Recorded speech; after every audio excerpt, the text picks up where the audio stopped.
Il-Gvern ippreżenta emendi ġodda fil-liġijiet tad-droga biex il-Qrati ikollhom aktar diskrezzjoni dwar l-għoti tas-sentenzi f'każ taħtija f'każijiet ta' kultivazzjoni tal-pjanta tal-kannabis għall-użu personali.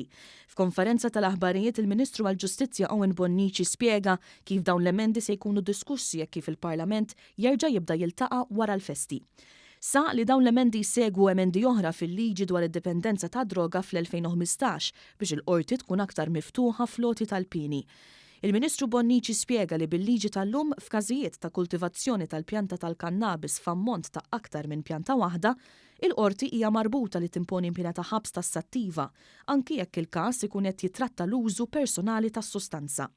Fejn il-Qrati stess taw parir lill-Eżekuttiv f'diversi sentenzi biex inoħollu ir-rabta li kellhom li jagħtu ħabs bil-fors f'każ ta' kultivazzjoni ta' pjanti tal-kannabis għal użu personali.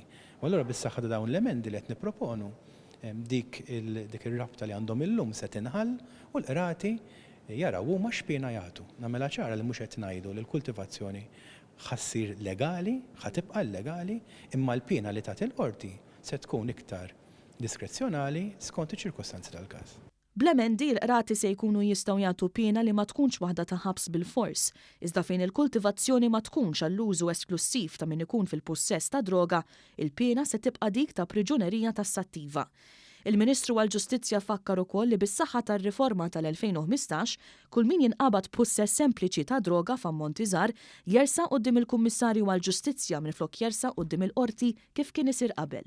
Gvern għandu rispett lejn il-Qrati ta' pajjiżna, gvern dejjem wara rispett dejjem baxxa rasu għad-deċiżjonijiet tal-Qrati u meta jkollok sitwazzjoni fejn il-qorti f'sentenza wara l-oħra tagħti parir ċar u tont lill-Gvern biex jinħallu dawn ir-restrizzjonijiet li għandhom fuq id-diskrezzjoni tagħhom, aħna derilna li r-rispett jitlob illi aħna nieħdu dak il-parir on board u naġixxu biex nagħtu iktar fiduċja lill-maġistrati u l-imħallfin tagħna.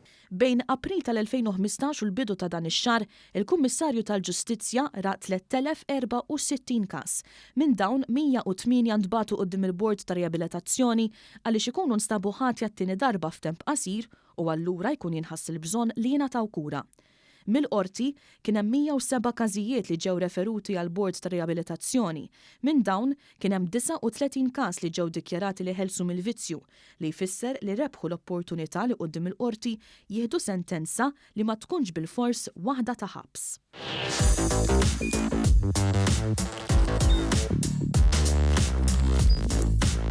Idħol fuq one.com.mt u hemmhekk tista' tara l-programmi kollha li jxandru fuq One permezz ta' One Play.